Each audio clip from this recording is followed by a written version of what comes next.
What up, what up, what up? Bankroll Tim bedded up. Sunday, up in the shop. Gonna finish up this box Chevy, all but the drive shaft. I gotta have a drive shaft made because the drive shaft's too freaking long. Because when you change over from a 7.5 rear end to an 8.5 rear end, okay, so from the back to the front, 8.5s are longer than 7.5. So the shaft is too freaking long. So I'm gonna take the shaft that came out of it, which is against the wall by the tires anyway, which is the original shaft. Boom. I'm gonna take it and have a new U-joint put on it and shorten it if the drive shaft's straight. And it's crazy because now I gotta make a drive shaft now, but then he's gonna have the motor changed, and then, you know, motor and trans. This is stock, so 305, 350, whatever the hell it is, and a stock metric trans. So they have the other motor and everything put in, and now I'm gonna have to probably change the drive shaft again. Definitely change the yoke. So a lot of these things that could be, you know, taken care of differently, but whatever. The box of brakes for the back and the springs for the coilovers, I've had to wait 3-4 weeks for the middleman to bring them to me.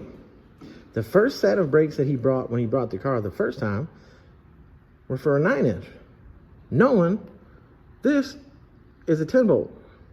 So why would you buy 9-inch brakes when you know a 10-bolt is going in it? Makes no sense.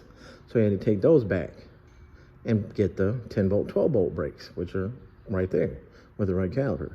But I've been waiting for this stuff. I could have had this car done weeks ago, but I'm waiting on parts. Then, obviously, gotta take care of the drive shaft. I was never given full deposit on the car, so that sucks. You know, when you take care of people and they don't take care of you, and then they still have a chip on their fucking shoulder, and stupid is, stupid does. You can't fix stupid, and it was proven again. Anyways, whole bunch of fucking bullshit, but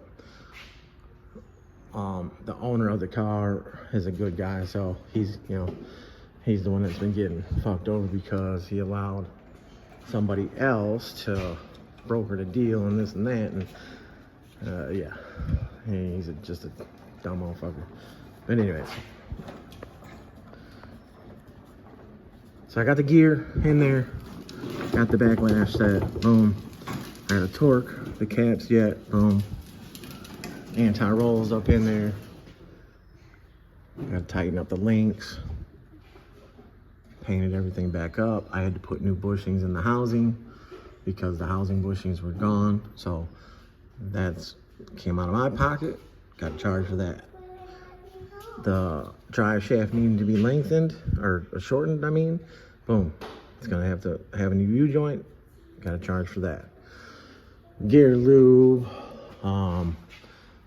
The brake lines for back here, the fittings that go into the calipers for back here, putting the brakes on, the new outer bearings and seals for here. I mean, there's just so much more, and everybody wants to beat me up on price all the time, especially when I don't have time for this stuff like this quick job, because I have to get on these. But they beg. I get the car in, and then they don't come through with the parts on time. Then they tell the customer it's me not getting it done, or somebody else not getting it done, when they're the ones that didn't get everything so the car could get done. So, you know, they want to point the finger at somebody else and this and that, but okay, I like the front, you know. He had somebody else put the front together. Now, I don't know if this man thought he was getting QA1 uppers and lowers, but he don't have QA1 uppers and lowers. Me, I don't do stock. Stock arms, I don't do that shit. The brakes, they put the brakes on. Brakes are on. But now look at all these steering arms. Steering arms are original garbage, junk steering arms. Coilovers are in there, yes. Okay, that's good. Where's the sway bar links? Look, no sway bar links. So now I gotta grab a set of sway bar links. I don't have to, but I'm a nice guy, so I'm gonna grab the sway bar links and I'm gonna put them in. But I gotta be taken care of for doing it. you know?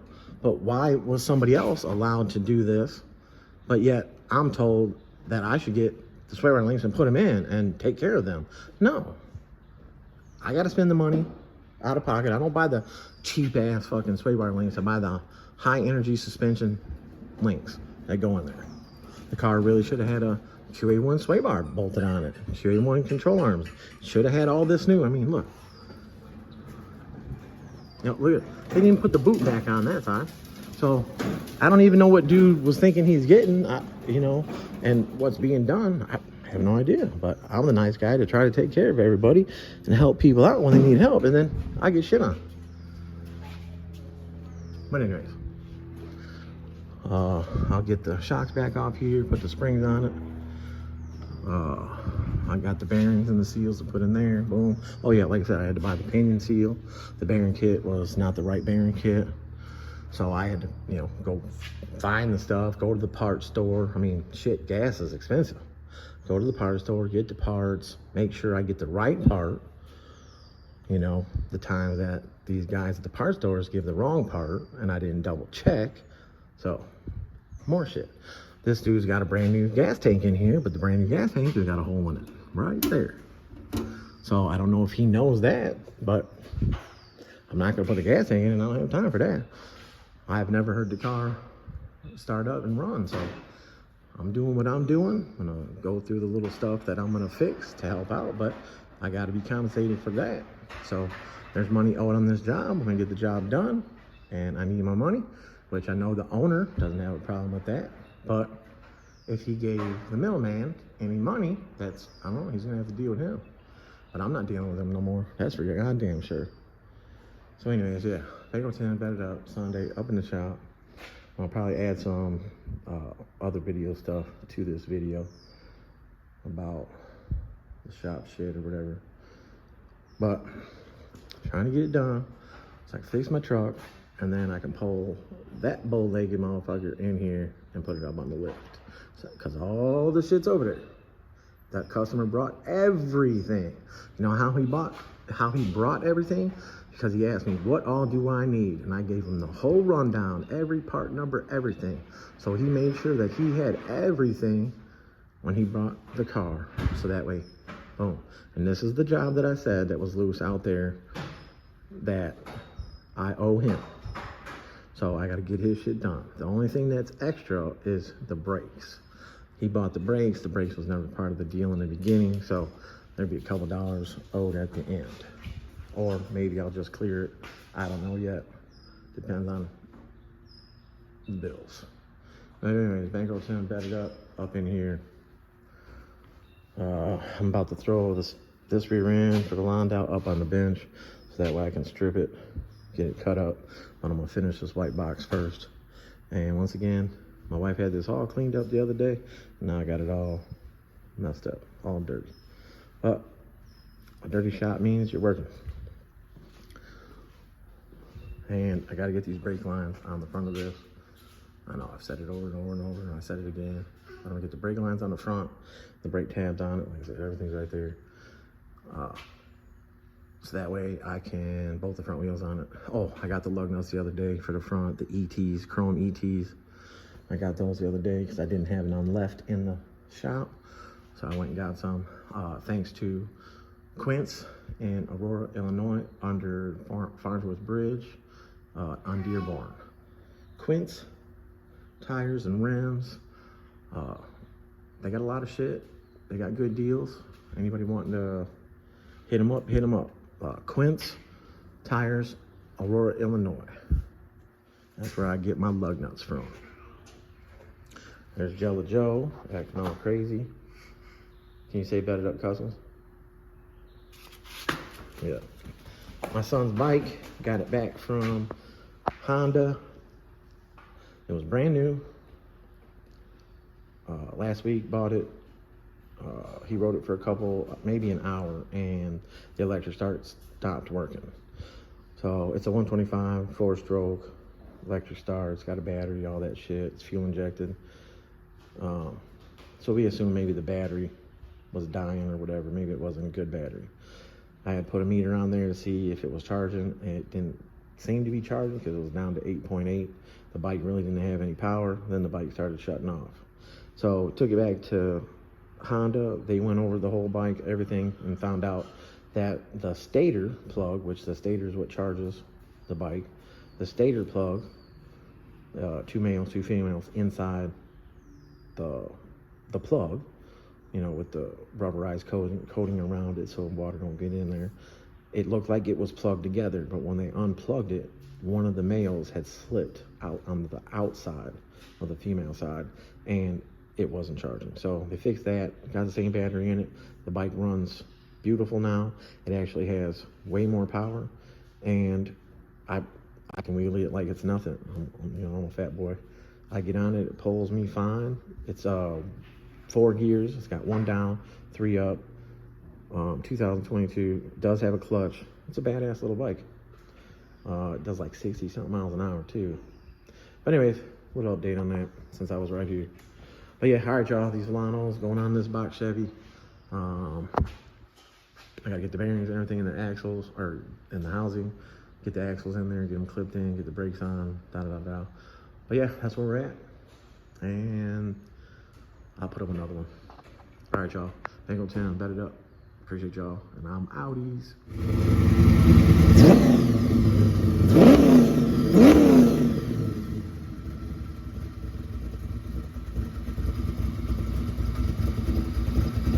For those people that say that you can't have fun with a small car, you will definitely have fun. It's not going to do nothing. It's just cruising.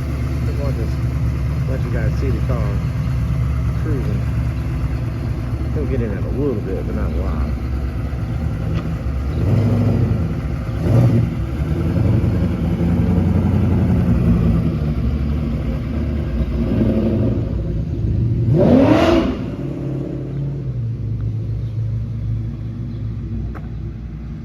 Man, she sounds good. That they got a brake light up. I knows that too. Working out all the little bugs. You'll eat of this thing.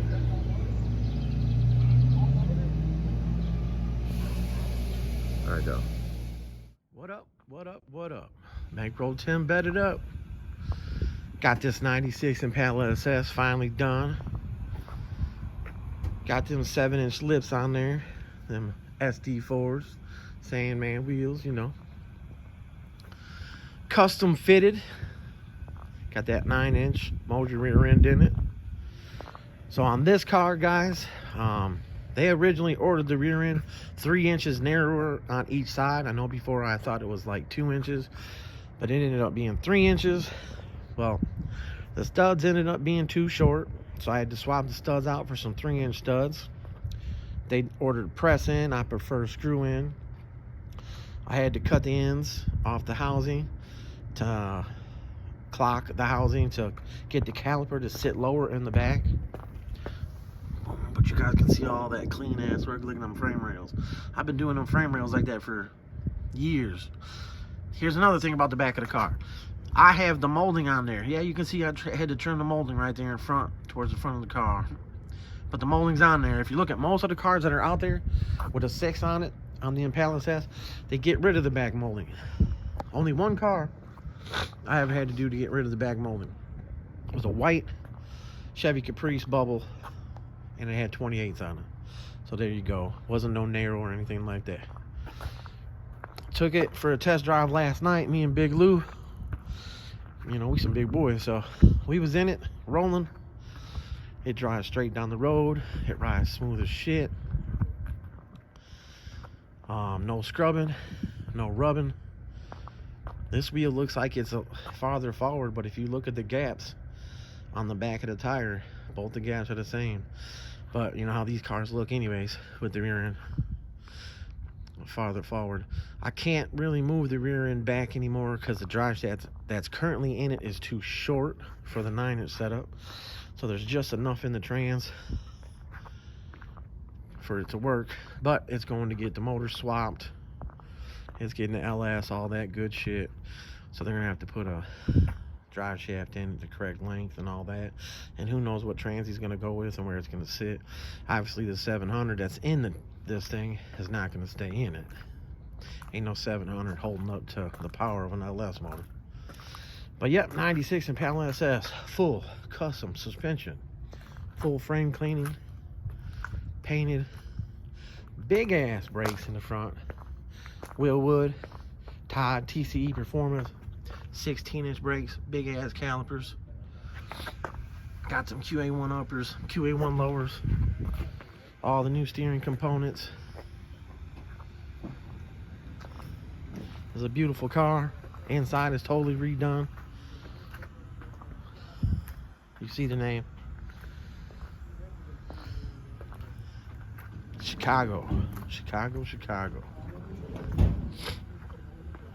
But yeah. So basically, to put a 7-inch lip in this wheel, I'm gonna say with this wheel, 7-inch lip on this car. Well, yeah, that side looks the same. Boom, you can see. Anyways, 2.5 inches of narrow from stock. 2.5 inches of narrow from stock on each side. So 5 inches overall. If you guys are ordering a rear end, you want to bolt a 9-inch in.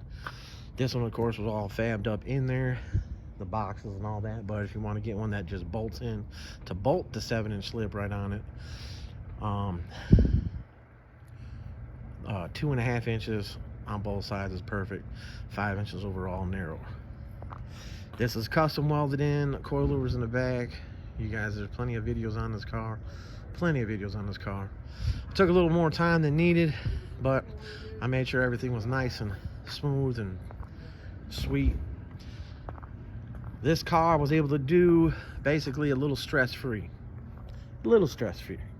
Less stress than normal. But it's badass. And this little video right here, I'll get you guys a video of it driving around the parking lot. As you can see, my kid is in there. But I'm gonna give myself a couple minutes because I'm sniffling a little bit because it's cold as shit out here. And my fingertips, here, my fingertips, dirty ass nasty fingers, they pretty damn cold.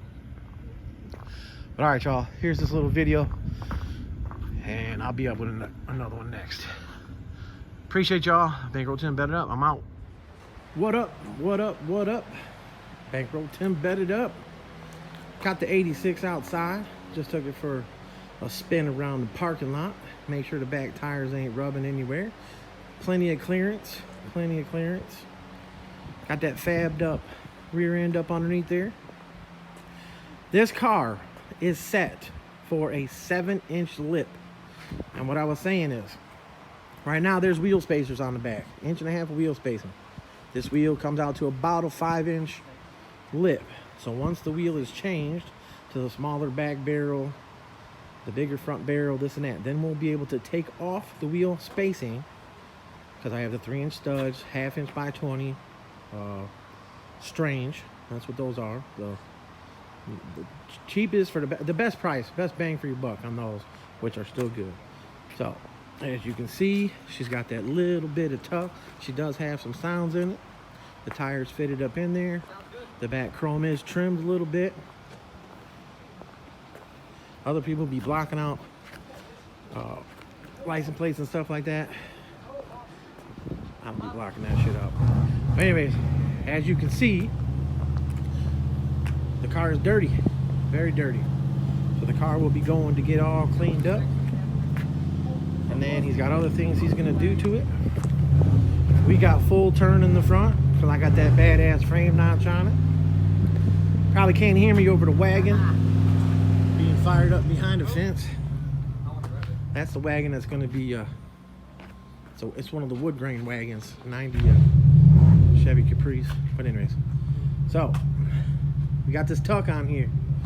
Got all full suspension, Willwood brakes, back brakes. We gotta take it up and down the street a little bit, get those broke in. Viking coilovers, front and back. Tubular front control arms, QA1. Moog inner and outer tie rods. I mean, you guys, if you guys have been paying attention to the videos of this car, I put a lot of time into this car to make this car nice. Really nice. I mean, that's the type of work I do anyway. So, Tried to go through, double check everything, make sure everything's tight, nothing's loose. Jam the control arms, double check those. This car, I only went with the 225 rear spring. What you see, the spring separation is really nice. Like I was saying, the brakes starting to eat off the powder coat, so we'll take it up and down the block. Do that. Show you guys this underneath. I spent a lot of time on this rear end. Boom. Brand new bolt covers in the cover with lock washers, all that. Boom. Coilovers, bracing to the rear end. Boom. I was trying to get this video. I had to bleed the brakes and stuff like that today. Oh, I'm blocking the camera. Wanted to get this video before it got dark. I'd be forgetting about that time change. So this will be the video of the 86 Cutlass. Once again, no mini tub. The back of the car can go down another inch and a half easy, but we don't need to tuck it that hard. But there it is, y'all.